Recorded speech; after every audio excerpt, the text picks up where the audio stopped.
Sage, welcome, my brother. Thank you, Mason. Thank you for having me. Yeah, pleasure. I want everyone to get used to your voice and face because I'm going to be having you on this podcast a bunch. Oh, thank you. I'm really stoked and excited to be here for the first time and already looking forward to next time. Yeah, me too. So, hey, I've done a little intro at the start of the pod, but I want to just give you a chance to just lay out for everyone where you're at, physically in the world, and specifically where you're at in your tonic herb journey, and maybe tell them a little bit about your business as well, your beautiful chocolate business that just like everyone refers to you as, a chocolatier, and you are, and a wonderful one. And I'm going to get in and sing your praises a little bit, but it revolves around this tonic herbal philosophy, and I've heard it from you many times, enjoying a tonic over in LA, but I want to lay it down for everyone. Yeah, well, to touch on the chocolate first, and it comes down to it for me, the chocolate is a vehicle for getting the herbs into the body.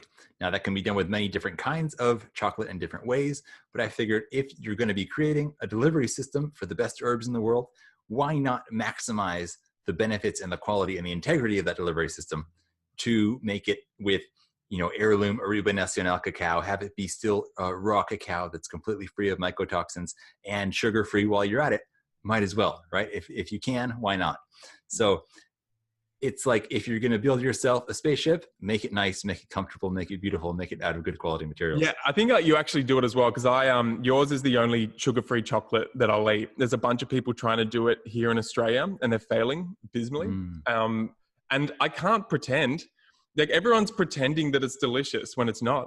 But right. It's like, I know, I always like eating an addicted chocolate when I'm over in LA, because you're not here in Australia yet. But I bring it back for Tani, and Tani's like mad skeptical about chocolate-free things, and she's like, legit like, did you bring back Addictive Wellness? She's like, I'm so glad you guys enjoy it so much. Oh, we do, man. And like legitimately, I say it like, I've said it to you. I've been on, we've done YouTubes together, and I like going off on a rant about it because it's important. It's important not to pretend that this shit's still it's delicious if it's not. It's a big thing throughout the health world. It's my partner AnnaBlanca, she calls it the emperor's clothes. So often things are either not that good, but they just have hype behind them, but they're not that good in terms of quality maybe, but the hype behind them is so good that they manage to really get out there, and people are using it when they really shouldn't be. Or it's just not that good from maybe a taste perspective, but the hype is there and people just ride the hype, and it gets really weird. Yeah, it does get weird. All right, cool. So let's dive a little bit further into your little journey. Yeah, so I grew up in California. I live still now in Los Angeles. Right. And I grew up as a vegetarian, but not a healthy one by any means. It was kind of like basmati rice and tofu 5 nights a week. And the 6th night would be pancakes, and the 7th night would be either pasta or pizza.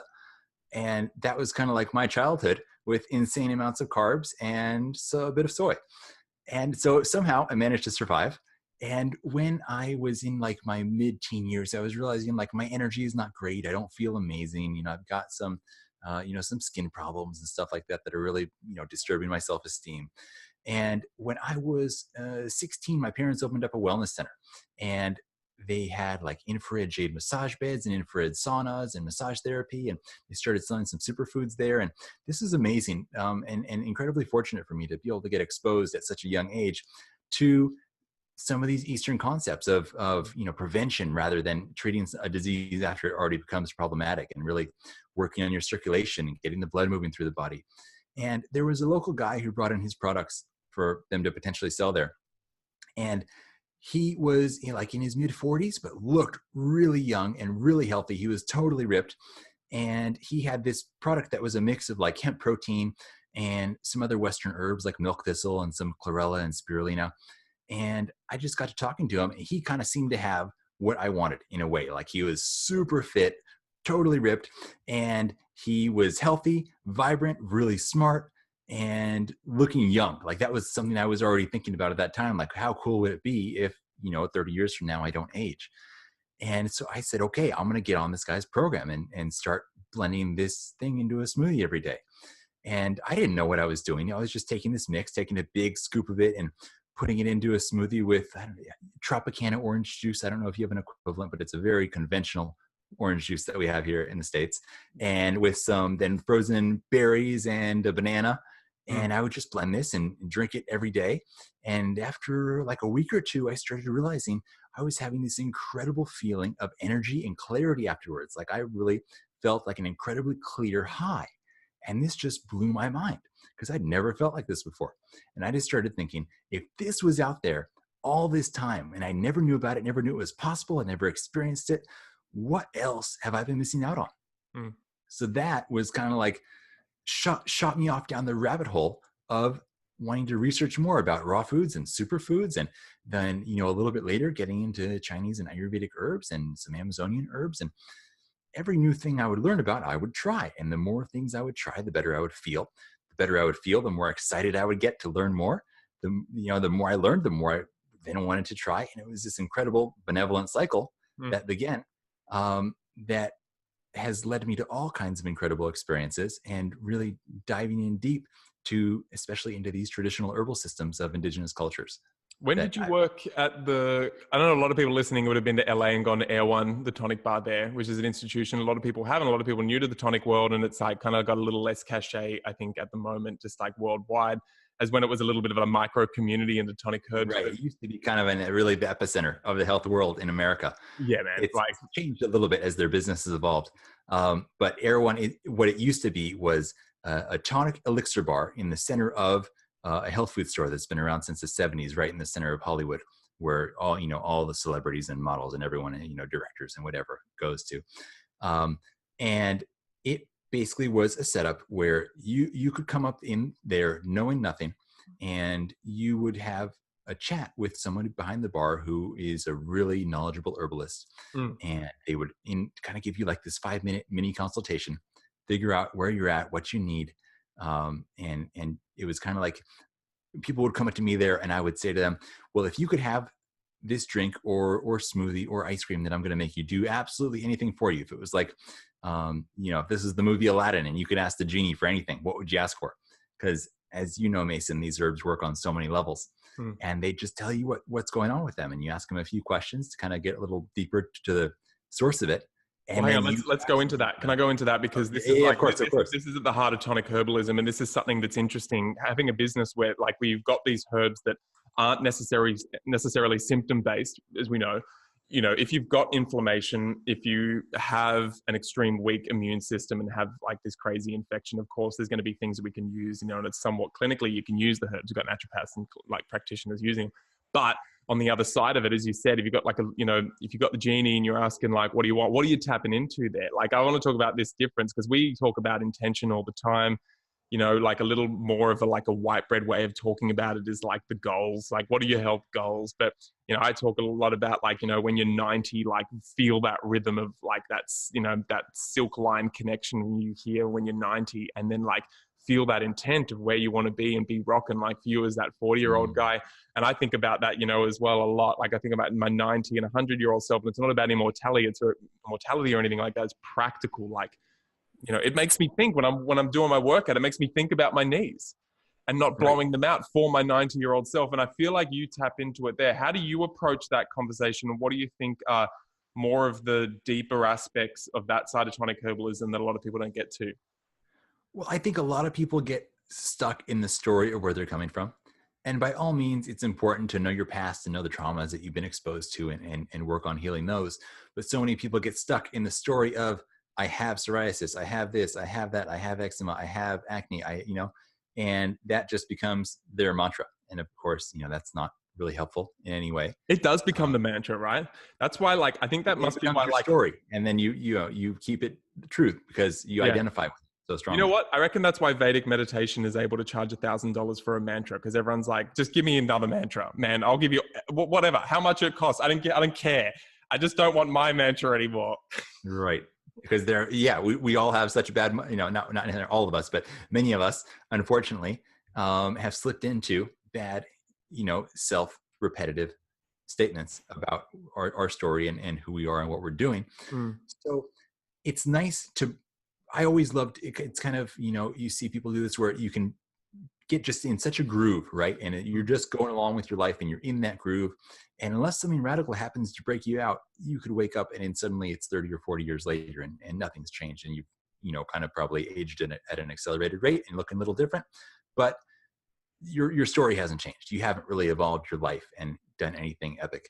But if you can kind of like shock people a little bit or pull them into a fantasy world, do something just to break them out of their, kind of sleepwalking a little bit, it can really open up new potential avenues. And you see doors where you previously didn't see them. And so I would love to just get people a little bit out of their logical thinking mind into the fantasy world of Aladdin a little bit for a moment there. So they would not place limitations on what they think is possible. And because they didn't know necessarily so much about these herbs, maybe they're coming in and experiencing tonic herbs for the first time. I wanted them to really break out of what they had previously experienced with, say, supplements, right? Because for most people, herbs are just a supplement. It's part of that nutrition section of the health food store that you don't really go into because there's just the weird old dude there who tries to sell you all kinds of different stuff. And it's very confusing. Yeah. And so I wanted just to take people out of the conventional world and just take away all their expectations, all their self-limiting thoughts, and anything that would constrain what the next experience was about to be and where they could go with it. So you're sitting at the bar, because this is what I liked about Air One, because I feel like I got the tail end. I didn't get like the Truth Colkins days when you were there and that, like when it was like on, and also not just on, but like there was just like use as many herbs as you want to allow people to feel the transformation. That's like, they're the stories I got. That was like, ultimately it'd be like, there was a time before I was there where the bar was grossly not profitable and not a profit center for the store. And it basically, the approach was make whatever somebody needs with however many herbs they need and charge what you kind of feel they can afford. And so, it's not necessarily the most sustainable core business model, but it did create an amazing, they call it that bar kind of was known as the vortex. It pulled together an incredible group of people, the kind of conversations people would have there. It's nothing you're going to find anywhere else. And the kind of connections that were made. That's where my partner and I, AnnaBlanca, met 6.5 years ago now.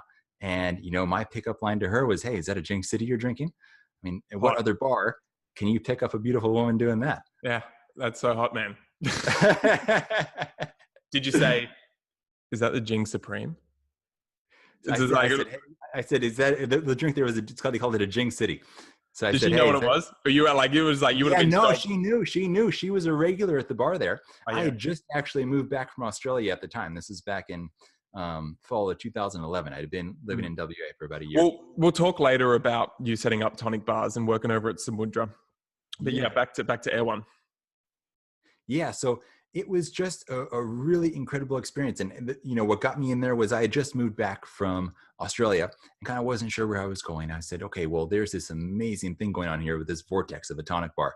Let me get in there and learn the business and see what it's like from the inside. And I just fell in love with the whole experience there. I ended up working there for quite a while longer than I expected because just that daily interaction with people and being able to look people in the eyes as they're having their first drink of herbal elixir and see their eyes light up, that not only do they start to really feel like the stress melt away or different things shift within the body, but it actually tastes good. That was one of the big things that made the bar really special is they specialized in making everything taste incredible. And without using any sugar, without using any questionable ingredients, you were guaranteed to really, really enjoy and really enjoy it and feel like you weren't depriving yourself. Like people would go there because they wanted to have a mint chip ice cream with hot chocolate fudge sauce on top of it. Well, that's the crazy thing. Sugar-free and packed with superfoods and herbs. Well, that's what I don't know if many people are like even aware that we're talking about tonic herbalism right now, because you'd be up there doing the Robin Williams genie going, wah, wah, wah, you ain't never heard a friend like me.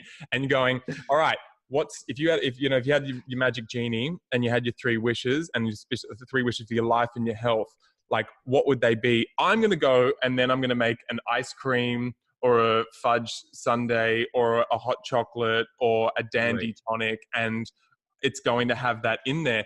I think that's because I like that. I like the magic.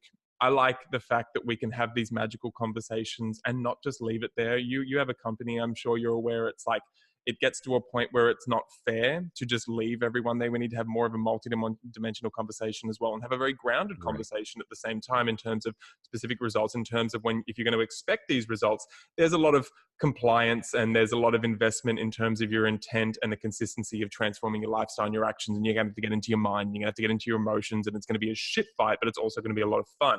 But you need that magic. I mean, like Peter Pan is my absolute like archetype. I never want to grow up, and I want to stay in Neverland all the time. But, like another Robin Williams, sometimes I want to go back and, I don't want to be like a responsible adult at the same time. But people having that conversation, I really like that analogy, man, because what they can get that etheric sense of what's inside this vessel that they're taking, that they're eating or they're drinking, is their intention. And then they can connect something that they're doing to tonic herbalism. I mean, did you find that happening? Yeah, it was such a kind of a gateway drug there, getting people into this whole world. Because somebody, one of my favorite things would be when someone would come up for the first time and just come up and say, I'm really stressed. What do you have that can, help me out? As we're right there in the epicenter of the entertainment industry, which is a lot of things, but one thing for sure, people go through a lot of stress, right? As in many industries. But people would come up and I would say, okay, I'm gonna make you a drink. Just go here, sit down at the bar and sip it slowly. And you do something with some Hoshu Wu and a lot of a really strong Shen-based Reishi. And they would just sit there having it, and you could just kind of see their shoulders lower down a bit. They would relax. They started taking some deeper breaths, and you could just, as you're kind of watching them out of the corner of your eye, as you're helping other people, you see like their whole constitution shift. And they'll say, yeah, they'll walk out of their calm. They'll say, yeah, I feel a lot better. Thank you so much. I really appreciate that. And so that's a big testament to actually sitting down. That's one thing I always did like about Air One, and with my own practice, this morning, I really took time, it helped that Aya was still asleep, but I had my hot chocolate, and I've, once again, even like for me here, that experience of sitting down and experiencing the difference of what it does to my constitution and my nervous system when I'm sat down and I'm present for the tonic, it allows it to penetrate deeper. But I feel like it also allows the non-ambiguous placebo to emerge because I'm not in my mental tense state. Right. And that's something every story I've ever heard from Air One, from people who did get transformed, and it's surprising, and it's many. And now we've both gone on to being able to hear many, many transformational testimonials from Tonic Herbalism. A lot of the time it's shrouded in sitting and taking a bit of space, or having your feet on the grass and Absolutely. Drinking the tonic in that instance. You know what I mean? Yeah. And I also, we kind of pull in both directions in many ways. Like you were talking about, you like to be Peter Pan and you like to be also a responsible adult father, Mason.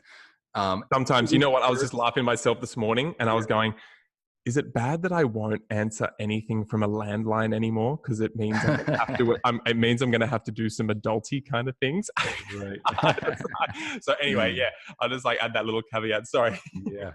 No. So as much as we were talking about, it's great to have ice creams and hot chocolates and really have these decadent, delicious experiences with the herbs and superfoods and everything. At the same time, I will say my favorite way to have somebody experience an herb for the first time is to take half a teaspoon of the herb, put it in a little cup, pour 80 or 100 mils of hot water on it, let it cool down to where they can sip it, and just sit quietly and slowly sip that drink. So it's fairly concentrated, so it's going to hit you quite fast. There's nothing else in there, no fats or oils to buffer it. And you can really get to know the herb. After that, I say, go do whatever decadent stuff you want with it, go wild. But it's so nice the first time you're experiencing an herb, and I know a lot of people listening to this may already, even if they're into Chinese and Ayurvedic herbs and things like this already, they surely within the next few months, they will be at some point trying a new herb, I'm sure. And it's so nice to kind of get to know the herb in that pure and isolated form, so that you can really feel what it does in your body. You can, get quiet within yourself and just experience it in its purity before you go on to do different stuff with it. So you can really know it and understand how to use it for yourself in the future. And get a little bit of the palate as well. I always recommend for people to like get a little dab on their finger and just whack that, like whether it's an extract or whether you're working with a whole herb or something, just like get a little feel from it. I'm actually working with a friend to lay out the palette and the flavor profiles of all the extracts we have to help just that little inlet that if these are going to become integrated, right? If these are going to become integrated, like most things that you put into your hot chocolate or your coffee, you've got an awareness of the flavor impact that it's going to have. You're not going to want to just go and like, people don't want to just like randomly put Tulsi into a coffee, and just like not many people will do that, right? Like, and just be like, there's certain things that don't work in certain situations. It's okay. It's good for me. I can handle it. Yeah. If you're making a hot chocolate, or if you're making chocolate, Shizandra is not necessarily the easiest flavor combination. But if you're making strawberry ice cream, it's incredible. Yeah, right. Well, I mean, that's kind of where I eventually like to see people land. It's why, we were just talking about like the look behind like the new SuperFeast look. It's kind of like the reason why we did it, because like it's gonna sit there in the kitchen integrated. And once it's integrated, you were talking about the difference between you're talking about that supplement section where the herbs were. And in those early days, everyone was just like, tonic herbs, yep, supplements, yep, they're all just like a supplement to the lifestyle. But even now, most health food stores you walk into, the supplement sections, that's chaos. Like the number of different products that they have there and the number of different mineral supplements and all of these different things. It's insane to try to think that anybody coming in off the street with no knowledge is actually going to find what they need in there.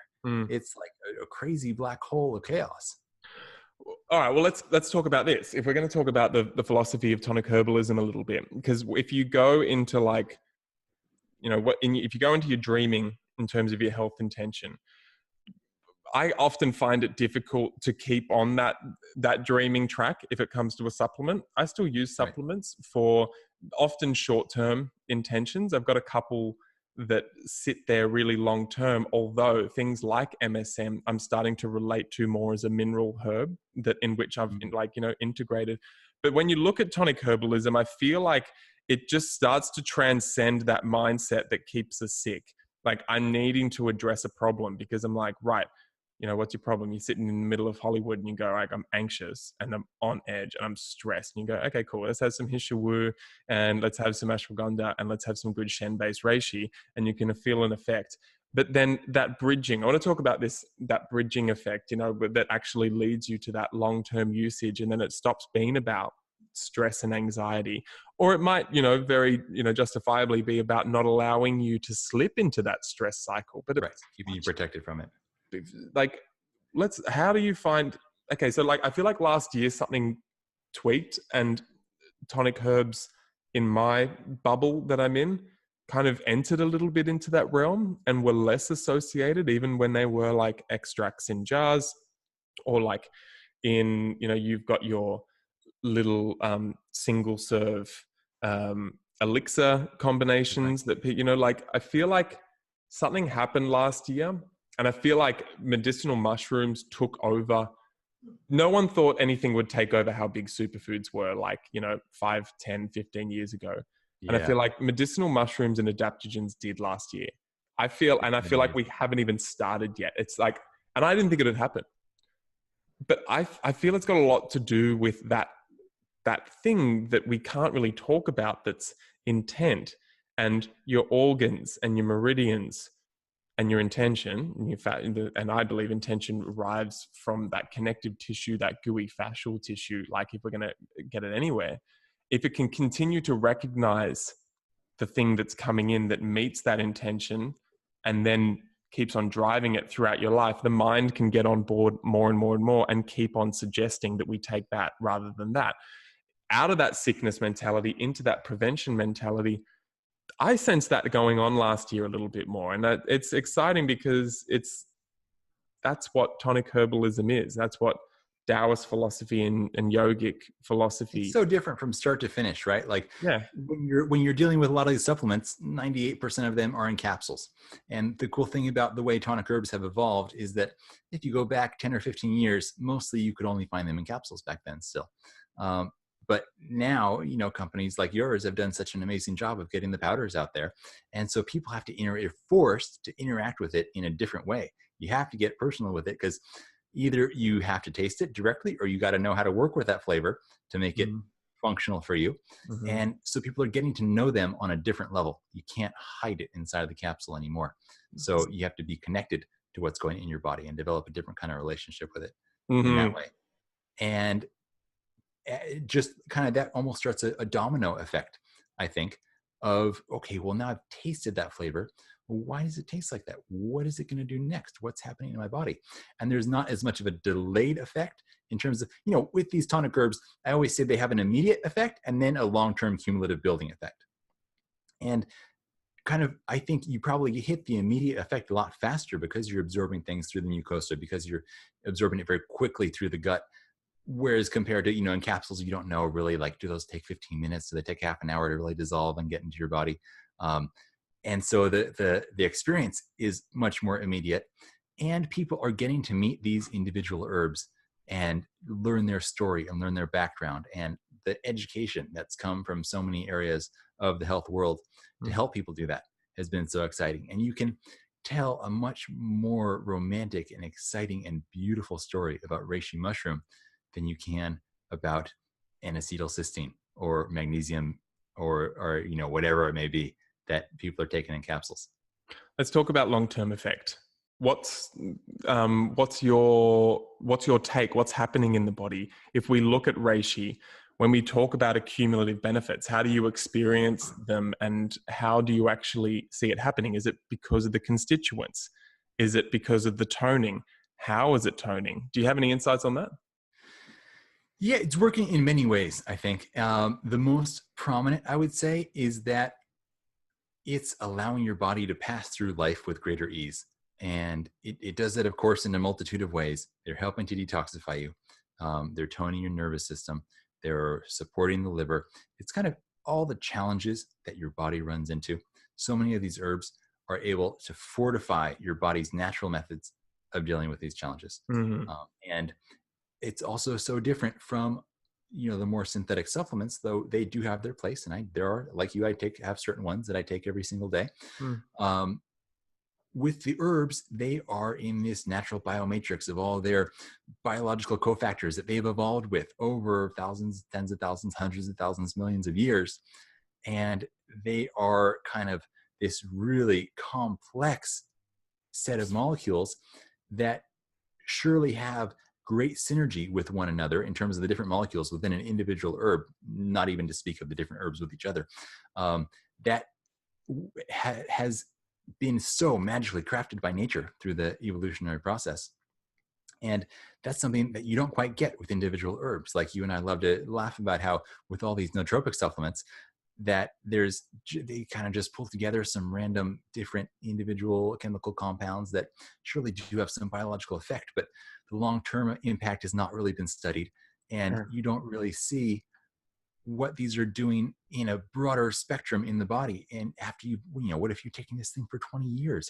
What are you going to get imbalanced in your brain? Because the supplement formulator didn't think of one aspect of one of the side effects of one of the compounds that he didn't cover.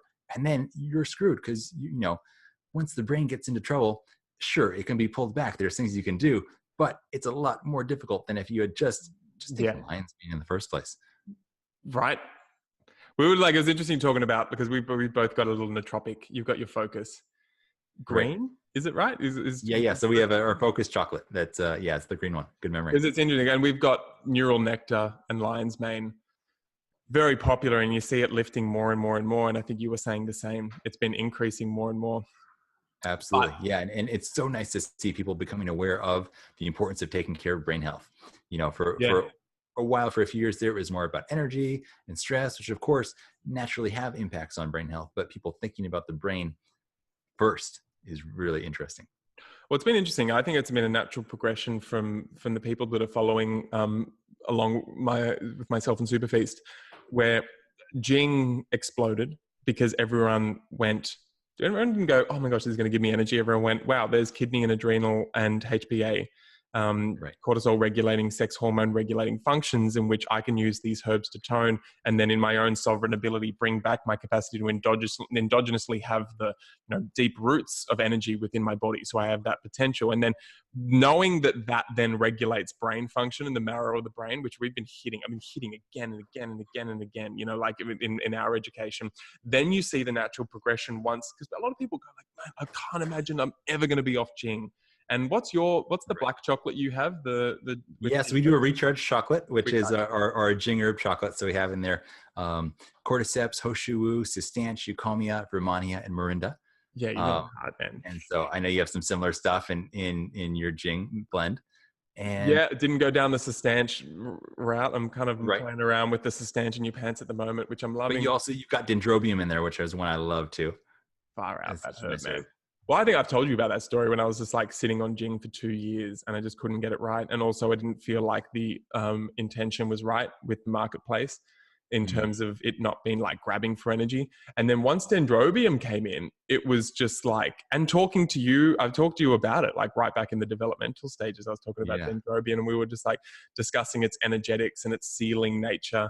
And that's what I really needed. I needed something to seal and support the absorption and the penetration of all of that, and make sure nothing was leaking. Like one of my favorite drinks to have any time of year really is Dragon Herbs makes this healer's tea, and it's a pre-made tea that you buy. It's got dendrobium as the primary ingredient. And they call it healer's tea because traditionally in China it was said that healers die first, unless you're a Taoist, because then you know how to protect your Jing and not diminish and deplenish all your Jing through your healing efforts.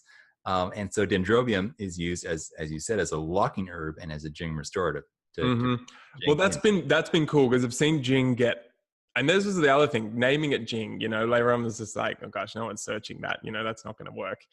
But it doesn't matter, because people feel it, and the word spreads like wildfire. And the amount of healers that have been getting onto that and just going, oh great, yoga teachers, actual teachers, professors, it's been wild. People who are depleting themselves and can really benefit from it so much. Yeah, and the people don't realize they're going and getting their foundational energy. They're getting, I talk about it being on like running on coal energy. You get the wax of your candle, which is your lifespan and your Jing and your potency, and they're cracking off wax and they're throwing it into the furnace in order to get through the day, in order to get through this massage, in order to get through this yoga class or whatever it is. But how amazing to just run off Qi. That's kind of the way I love to describe it. And I love your coal metaphor. My favorite metaphor is that your Jing is like your savings account of energy. It's your reserves. And some people start out life by inheriting a trust fund. Some people start out life with a lot of Jing they inherit from their parents, that they were really healthy. Some people don't inherit anything. They start off with hardly any Jing. And we know both of these kinds of people. Some people start out with not much, and they're the kinds of people who have to work so hard to be healthy and just end up being kind of healthy because it's so difficult for them. Even, they're trying so much and doing some of the best things. And on the other hand, we all know the people who eat pizza and drink beer, and, at 60, they still seem to be doing okay, and they're making fun of you for all the health efforts you make. And, and then at 63, they die suddenly of a heart attack because they run out of Jing. But these are people who started out with a ton of Jing in the account. And then you have your Qi, which is your checking account. So this is the active. It's what you're getting your deposits in from your paychecks, and when you're eating food and breathing air and sleeping, and it's where you're actively spending money every day. Now, a lot of people are not living sustainably. They're not living within their means, and they're spending more than they're intaking, and that's when they got to tap into the reserve savings account. And you keep doing that long enough, you're going to go bankrupt. And you know what I think? Because what I was getting at and talking about, like, you see people kind of get on top of this perception that they can build back their Jing, or they can tweak their lifestyle so that they're not living in that saving, spending their savings, and also, living that coal lifestyle. Right. And then they move on to the brain. Once that Jing, they're like, cool, I've got my Jing lifestyle, I'm not depleting myself anymore. then they can move on to these brain tonics. Because I feel like the same thing as people get to, like, they think just because I'm not burning at both ends physically, but I'm sitting in front of a computer all day and they're doing the 9 to 5 and they're doing that grind, and people find themselves getting mentally depleted. This is why it's so interesting. I feel like it's why neural nectar has gone off, and why natural herbal nootropics, and whether it's a Rasayana or a Taoist tonic herb, superior herb, is coming through in these nootropic nature. I mean, we rock the lion's mane, rhodiola, mucuna, white peony, and ginkgo. Like I went down like a full power nootropic, like circulatory blend. But I find people are starting to get on top of the fact that if they are using their mental chi every day, all day, and they burn out, there's only one thing you're going to be able to draw on if you run out of that chi, and that's your will. And that's your Jing. Even if you're sitting there in front of the computer, even if you hustle and smash it out. The mind uses so much energy that, the brain and the eyes is where you have some of the highest concentration of mitochondria. And so that's where a lot of the energy is being both created and consumed. That's interesting. I hadn't thought about that. And it is the eyes actually is one of the highest, which is really, you wouldn't think of it so much, but yeah. I kind of think about like eyes. I don't think about the eyes that way. I always think about my friend telling me that he goes into the bush and does a lot of tracking and a lot of survivalist stuff. But he's got a daughter and he lives in the Central Coast here in Australia, and he lives like, a good Western lifestyle on the screen. But then a couple of times a year, he'll go bush for a few weeks. He says the first thing that comes back, he doesn't even realize how uncrisp his eyesight had become. And the first thing that comes back, he's just like, I just start seeing colors vibrantly. And I just start seeing this dexterity and this depth, he's like, I just didn't even realize it just took on this like green wall, or just a lot of people don't think about when you're spending a lot of time at the computer is your eyes are fixed at looking at one distance. And so the components of your eyes that would normally be contracting and relaxing, contracting and relaxing as you switch your focus to different depths are still for hours at a time, and that can have some really detrimental effects long term that people don't even think about. It's been amazing to hear the feedback, because the thing about nootropics is nootropics are generally, especially if they're synthetic nootropics, and especially if you're going to get a nootropic that's got caffeine in it. We were talking about it, like, guys, if you are on like a synthetic nootropic, go and have a look to see whether there's any caffeine in it, because when you're having an experience of effect, you want to know actually what's going on. And if it's caffeine, what's going to be causing it. But as I start switching more and more people over to, full spectrum extracts and those whole herbs with that multidimensional molecular, relationship and community going on that's been developing for however many tens of thousands, hundreds of thousands of years, you can see that there's a synergy, and there's like that same development and evolutionary compatibility within your own body, within your cellular matrix, and especially your neural matrix, and especially within your nervous system, all of those connected, of course, that recognizes the compounds that are coming in through these herbs, and therefore can more thoroughly ride the waves of potential that they're offering through their constituents and through their energy. And therefore you can, because they're not synthetic, they don't lay down new synthetic tracks in order to work on. They're working within the body's matrix in order to help, that already exists. Let's go lay down that track. And that might lead to further memory retention, focus, or whatever it is. But it's been amazing as I watch, I convert more and more, especially students, over onto neural nectar and onto lion's mane and these beautiful herbs. And then we can go down the route of people who have, autoimmune conditions within the nervous system as well, or with, general degenerative issues going on within the brain. We get the same experience. All of a sudden you see, because there is Jing within these Taoist herbs, it's not just focused. It's not just purely on the brain. That's one of the reasons I put white peony in there. Yeah, interesting things happen throughout the entire being. Bang. Drop it out. All of a sudden you've got a bit of a tree. A lot of the flow and electricity is going on within the brain. The white peony is a nootropic. It's strengthening the capillary walls. Especially important for me. I've got aneurysm in the family. I'm onto that, right? But you see that there's a Jing development, and when then you get this, you get this report back, that what? I'm spending all this time in front of the computer, I'm spending all this time poring over the books, or whether it's an executive doing the same thing in the board meetings.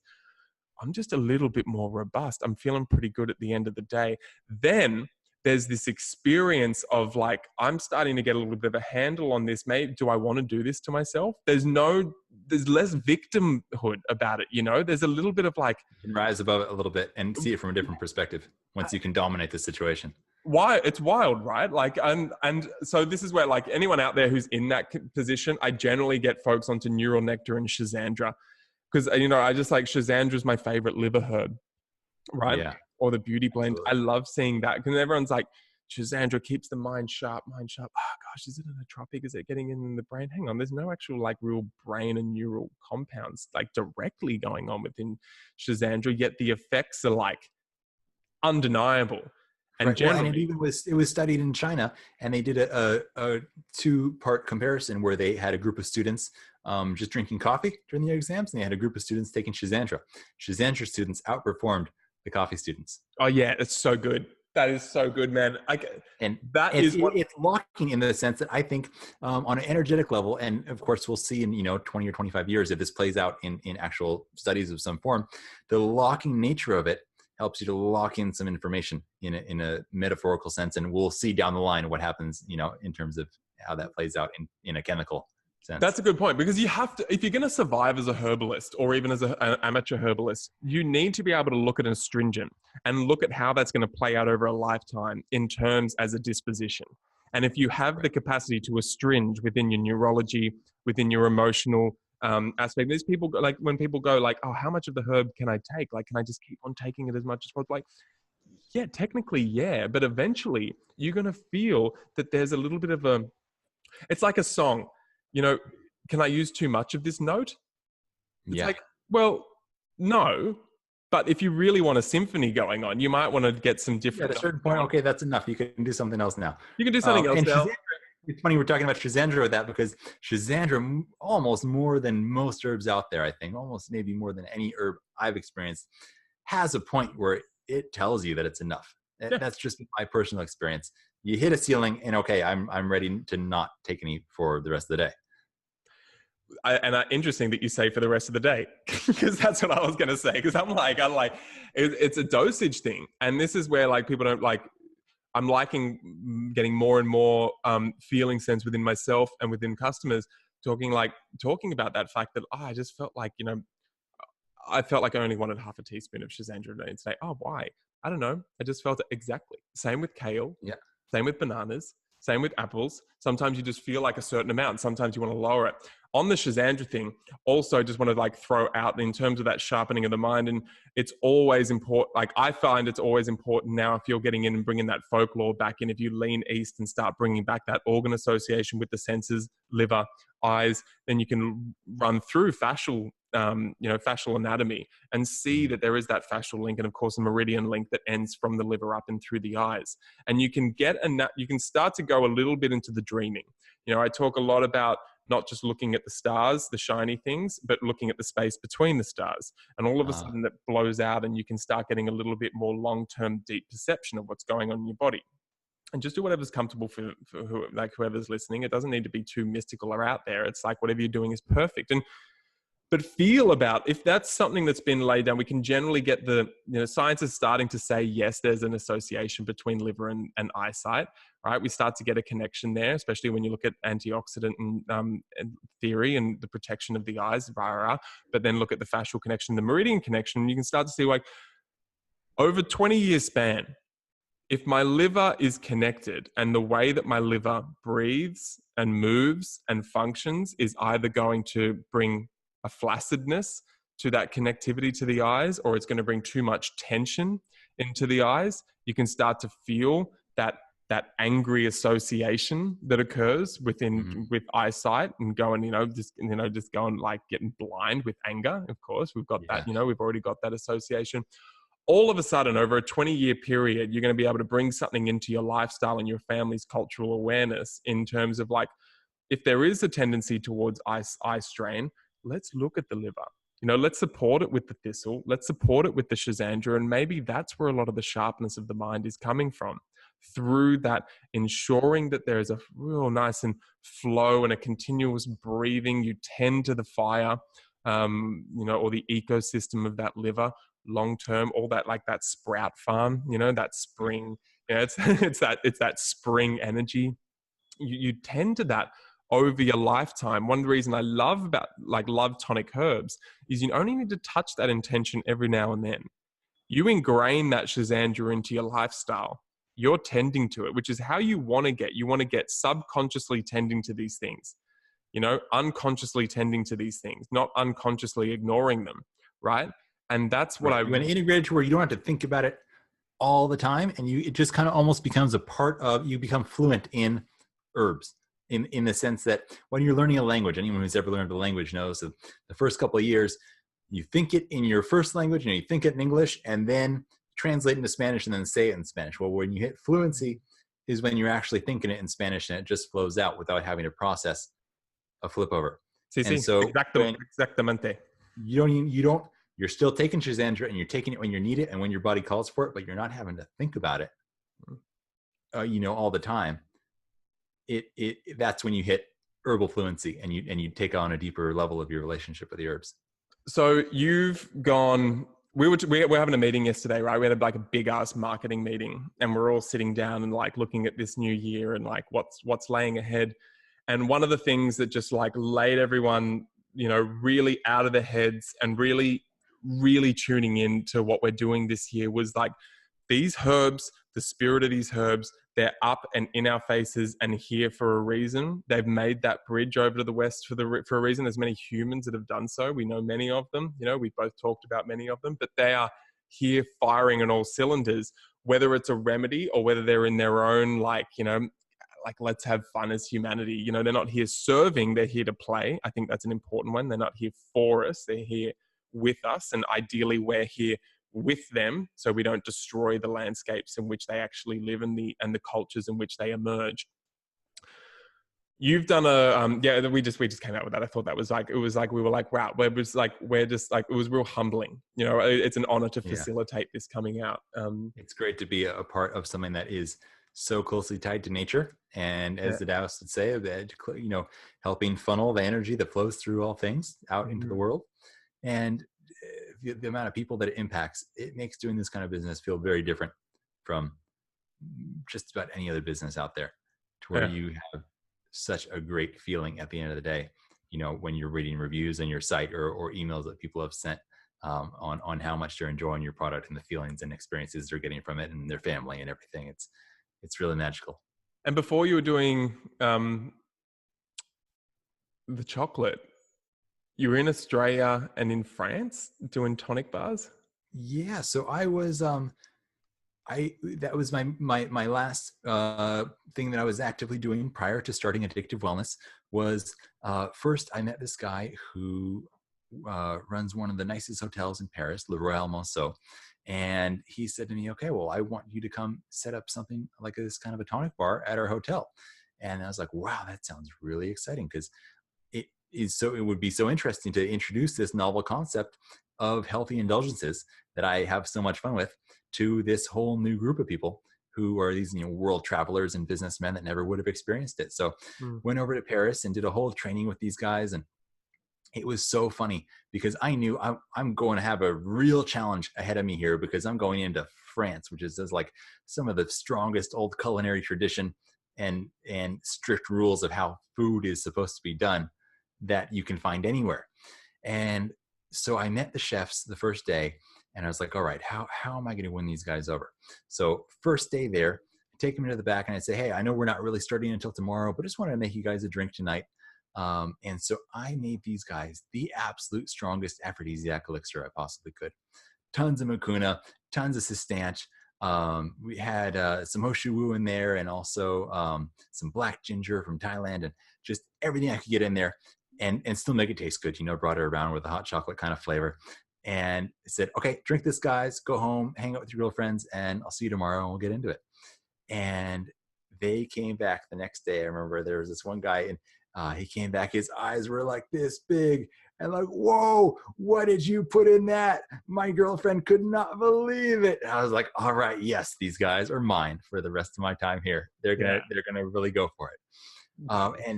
And so that was kind of like my breaking into the French culinary world, which I didn't know if I was going to be able to do. That's so good. It was really fun. That's so good. And you set it up? Yeah, so we did the setup there, and they integrated it as a part of their buffet, which is really amazing.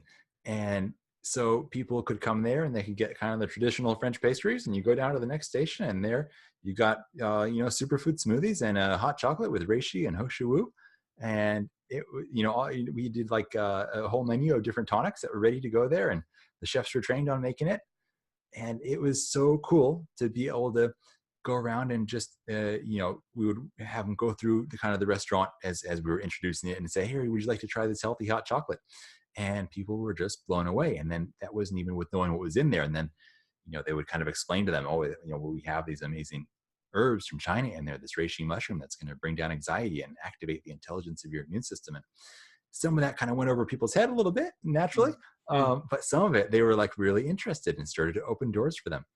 And kind of that, transition then into the next one that we did in Sydney at the Edge Hotel, which is a really wild boutique hotel where each room had its own butler. And so we were training the butler staff on how to make these similar elixirs and introduce this whole concept, to their guests. And it was interesting because it's such a novel concept, right? Most people probably by the time they're listening to this kind of have a feel for the world of health foods and kind of have somewhat of a concept of what different tonic herbs are. Imagine taking it to somebody who has no exposure to any of this before. And it's so fun to be able to deliver it to people in a way that they can really enjoy flavor-wise and texture-wise and hot drink experience-wise. And then that takes down the barriers, because so many people are still in the mentality of the 80s and 90s where if it's good for you, it tastes like crap. And if it tastes good, it's going to be bad for you. And there's two ways to do it, and there's not much in between.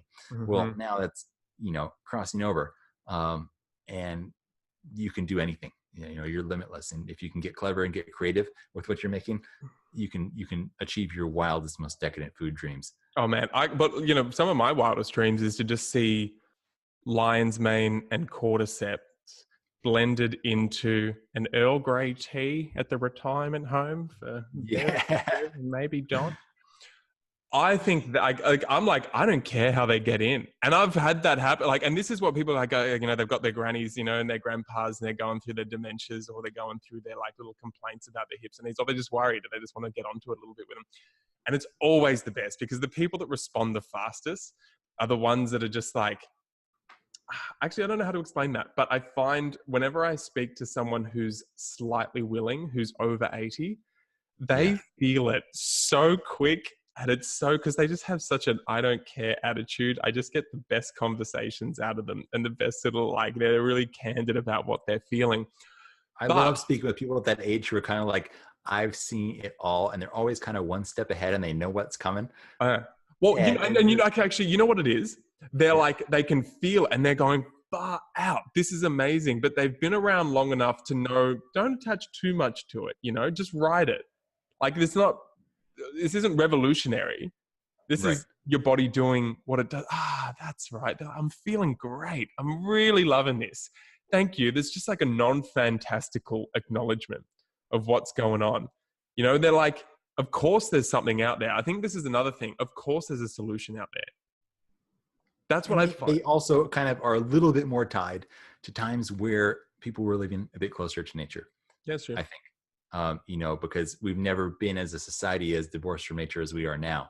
If you go back 80 years where you're getting, back into kind of pre-World War II times where people were a lot more connected to the land, and, probably natural remedies were a lot more prevalent.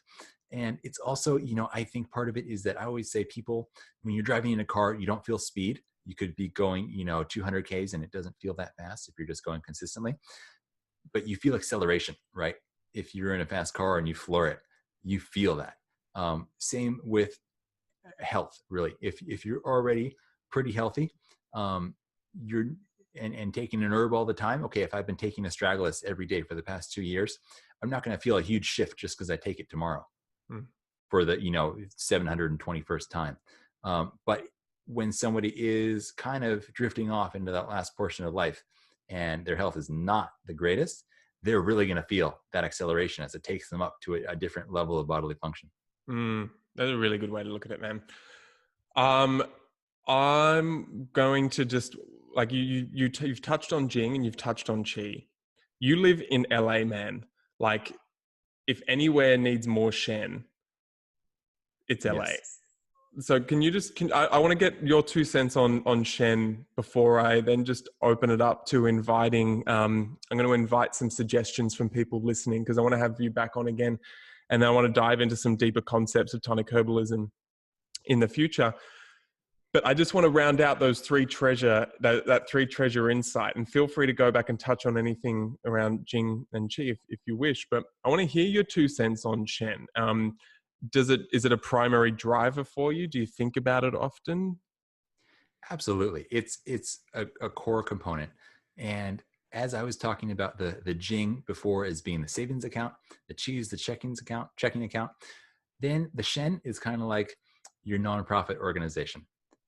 You cultivate it for yourself because it feels good, but you do it for those around you and for the community.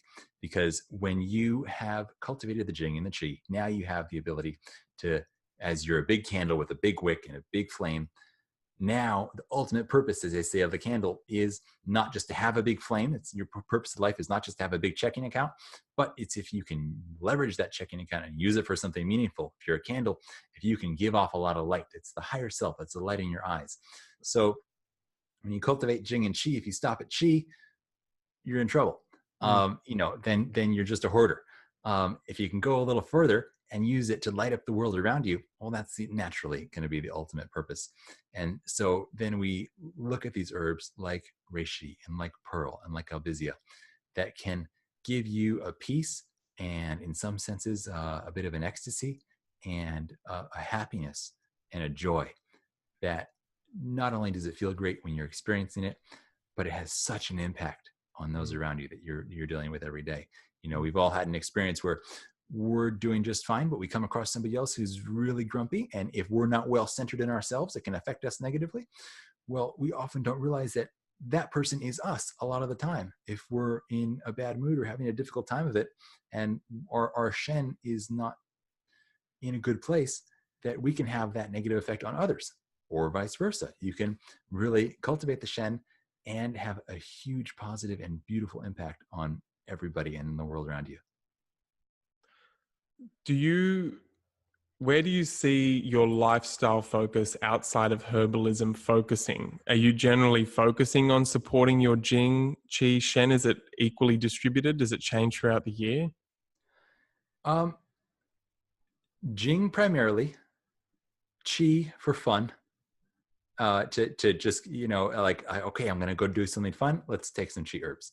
Kind of like Jing is the regular thing. And then, okay, I'm going to go exercise, go do some yoga. Let's take some American ginseng. I think that'd be really nice. Nothing too fiery. I don't need the Korean ginseng. I'm too young for that still. But go for like an American ginseng or stick a spoonful of astragalus in my mouth. Although astragalus is one that I will do all the time. That's, regardless of situation. When I was spent some time in China with I was just going to ask about China. Yeah. Taoist master there. Where were you? So we traveled around a bit. I was first in Xi'an and then Chengdu, then Beijing. Yeah.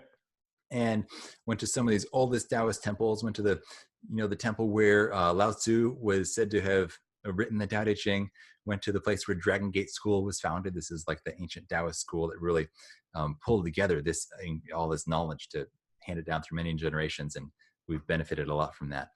And I would ask him about these different herbs because he was primarily focused on Tai Chi practices and movement practices for cultivation of the three treasures. But he was also quite knowledgeable about the herbs. And I would say, what do you think about Schisandra? What do you think about cordyceps? What do you think about reishi? Interestingly to me, he said, once a week, take it once a week is fine. And then I asked about astragalus. He was like, yes, every day. Wei Qi, very good. Yeah, Wei Qi. And Wei Qi is that upright energy, the protective energy that runs over the surface of your body. And so ever since then, I probably have more astragalus than anything else. And it's a Qi tonic. Yeah, it is. And so, I think probably the reason I'm not doing many other Qi tonics is because astragalus is so good. I'll do the occasional bit of American ginseng. I'll do cordyceps as a Jing herb, but of course it's benefiting the Qi through the improved oxygen utilization as well.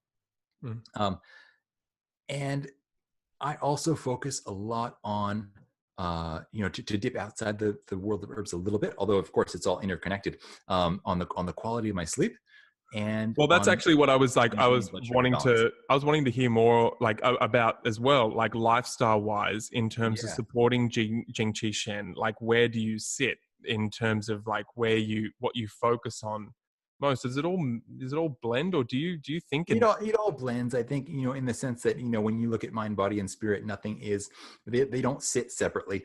They're all interconnected, right? Like how well you care for your qi is going to affect how much you have to tap into your jing. The state of your shen is going to affect how fast you're using your jing. How strong your jing is going to affect if your jing is weak, the shen retreats, right? If your jing is strong, the shen can flourish. They all affect one another. They don't stand independently, in the same way that your sleep and your blood sugar and your hormone health, for example, don't live separately. When your blood sugar is low, your body has to secrete cortisol. When it's secreting cortisol, it can't produce any of the other hormones because it's prioritizing cortisol for survival. The old people who, back in Neanderthal days, or going back even further, who didn't secrete cortisol when their blood sugar was low to boost up the blood sugar, they passed out and they got eaten by a tiger. Their genes didn't move on. So there's these biological methods that are in place to keep us alive, but they don't necessarily help us to thrive long term. Mm-hmm. So when you're stressed, you're not able to produce other hormones because your body prioritizes cortisol secretion to the detriment of all the other beneficial hormones like progesterone and estrogen and testosterone from being secreted. And these are the hormones that keep you in a state of real vitality. And they, when your hormones are healthy, your blood sugar, it gets better. When your blood sugar is better, your hormones are going to be better off. And then the better you sleep, the lower your blood sugar is going to get. Same time, if you can balance your blood sugar, you're going to sleep better because you have more consistent blood glucose levels throughout the night. Mm-hmm. So it's so important to realize that nothing is separated from everything else. You have to really take it at a holistic perspective. Of course, it can be a bit daunting if someone's first getting into it. So I say, start with the thing that's most exciting to you, because you're going to, make the most progress there. And that will give you the further energy to do the rest. Well, what do you find are what are the things that people are most excited about generally that you've seen? Herbs. And what specific intention behind the herbs? So it starts out either for more energy or for dealing with stress, I think is the biggest two entry points for people. And then I think coming in third would be better focus, because we live in such a hyper world these days with so many distractions and things pulling on our attention. Mm-hmm. I was telling you before, we have different chocolates with different functions, and one of them is an energy chocolate, one's a tranquility chocolate. And for the first couple of years of our business, it's really funny because the energy chocolate was always the most popular. And I would say to people, well, everybody wants energy, but what they need is tranquility. And then around came our last round of presidential elections here in the States. And a couple months before that, tranquility suddenly shot off to be the most popular. And it's been the most popular ever since. So it's kind of a fun way to keep a finger on the pulse of where people are at, to have these different functions of chocolates. I think that's so funny. I'd love to be getting the data off like all health companies to see whether we've had Reishi skyrocket, but we don't have Trump. People don't know who our prime minister is. They changes so often. Right. Yeah. I mean, every country has its own different complications and dramas going on. I think here it remains energy. And but you know what it is, like I find with the medicinal mushrooms here, because there's another one, I'll throw another one into the mix. I agree, it's energy. People don't actually want energy from coffee anymore. They want Jing herbs to be able to, feel that they actually have roots in the ground, and then actually stand up if a wind blows. So they're actually versatile and adaptogenic. Stress, I completely agree. I think we fall on Jing herbs again, and sex hormones, and then Shen and Reishi. I don't know, I find that combo incredible. And then as you said, focus, and you start seeing these nootropics. And I think you were talking about your focus chocolates. I think they're charging ahead, right? Yeah, absolutely. And it's interesting that you mentioned that about the coffee.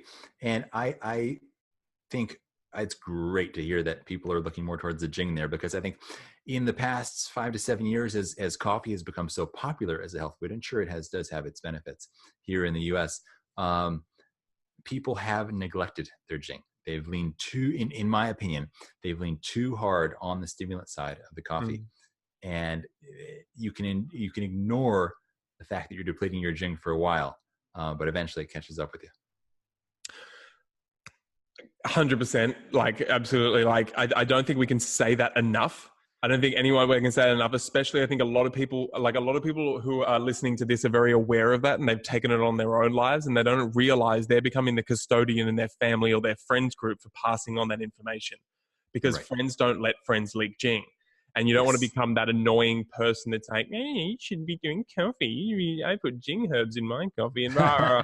You need to meet people where they're at and continue to just live your life, but allow this to become accessible.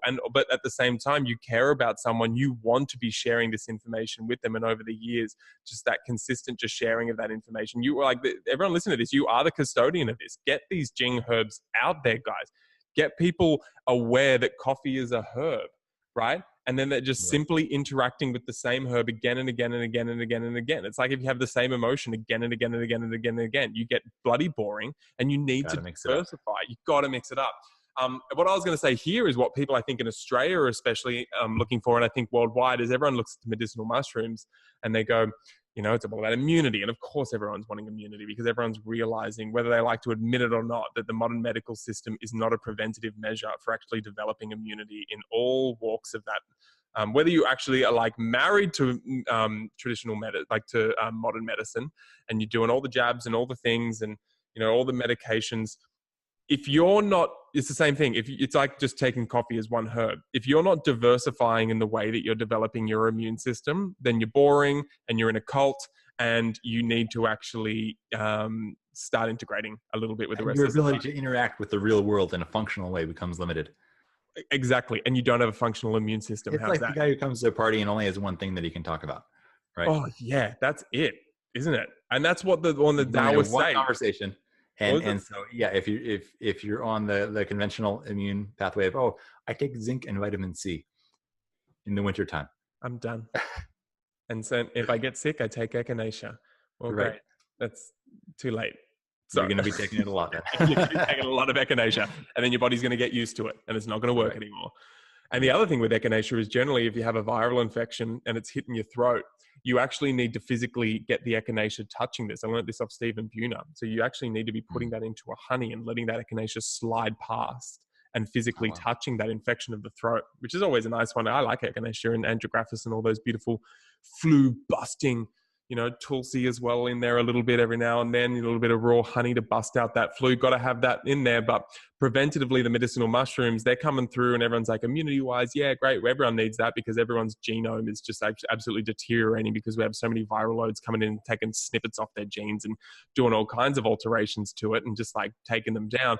But the thing I think, you know, we were talking about, like everyone wanted tranquility when Trump came in. I think what everyone's wanting here and around the world more is the connectivity that medicinal mushrooms bring. It's just general connectivity and communication between organ systems and general systems, nervous system, immune system, endocrine system within the body. And it's one thing I don't think they're really scratching the surface, I think, now from the scientific side of things on how much harmony these mushrooms are able to bring into the body as they take the stress off the different organ systems and allow them to function with greater ease. Well, maybe on that, maybe that's one of the ones that we can throw up there as possibilities for us to jump back on. And again, everyone, I'm inviting people onto the podcast these days who can focus on this world of tonic herbalism. It's coming, it's charging through. Sage is one of the only people who I know is actually really dedicated his life to tonic herbalism, and who I respect I respect your opinion, man. I'm really stoked that we're able to bring you on the podcast here and share this info with everyone. So we're going to be going down some more mycelial rabbit holes. Maybe one of them we can do is talk about this connectivity aspect of medicinal mushrooms. I know you're a wealth of knowledge, but I want to throw it out there to everyone on both sides of the pond. What would you like us to talk about? Whether it's Taoist philosophy, whether it's ancient application of tonic herbalism, more on the treasures. Do you want us to talk about inflammation? I know you're a wealth of knowledge on hormones as well. Thank you. From this unique angle that we can take in the Taoist tonic herbal approach, what would you like to hear us talk about? And Sage will get you back on in a couple of weeks, and we'll. I'm looking forward to it. Thank you for having me, Mason. Yeah, all good, man. We'll oblige. We'll probably be back on the podcast before then, but I'm going over June again to LA. So look forward to hanging out, and let's do some more videos and let's do some recipes then. And by then, Yeah, I think that's going to be rad, and we'll do a couple of like lives together as well. I think so. Lots of good stuff to come. Any last little words you want to leave everyone with? I just want to thank everyone for taking the time out of their day to listen. You're donating a portion of your life to us here and entrusting that to us. So I hope it was worthwhile, and let us know. I always love hearing feedback of what people's experiences with the herbs has been. So if you want to hit me up on social media and just let me know what experience you've had with different things. It just helps me to add to my body of knowledge on what experiences different people are having. So yeah, so get Addictive Wellness. Addictive Wellness is the Instagram that they're going to be able to go over and follow. Do that right now. Get that phone out, take it off airplane mode, because I know you put it on that because you didn't want to be disturbed. So get over and get onto Addictive Wellness. Message Sage. Sage, you also are inspiring me to get on stories and answer more health questions. You're rad at that. Oh, that's my favorite. I love doing the Q&A on stories. It's so much fun. You're really good at it. And so if you've got any questions for Sage, either hit him up on a message or wait for those and check out the stories. They're really grand. Of course, you can write to me at SuperFeast Instagram or email us team@superfeast.com.au. Go over if you're in the US and buy Addictive Wellness chocolate. And if you're an Aussie, keep on pestering Sage to get out here. Yeah, we do ship to Australia. So if you team up with a few of your friends and put together a little bit bigger order, and the shipping doesn't matter as much when if your order gets a little bigger. Yeah, I forgot that's like not just me and Sebastian that happy doing that. Yeah, no, we do ship a lot of orders to Australia and New Zealand. Get on it, guys. It's absolutely the best chocolate and good doses of herbs. And Sage and I have, Sage is the only other person who's willing to have deep conversations around sourcing in a way that has a lot of thought, not just commercial thought put into it, making sure the Jing Qi Shen is still present in the herbs. So, you're going to get that with these chockies. Awesome. Thank you, Mason. Yeah.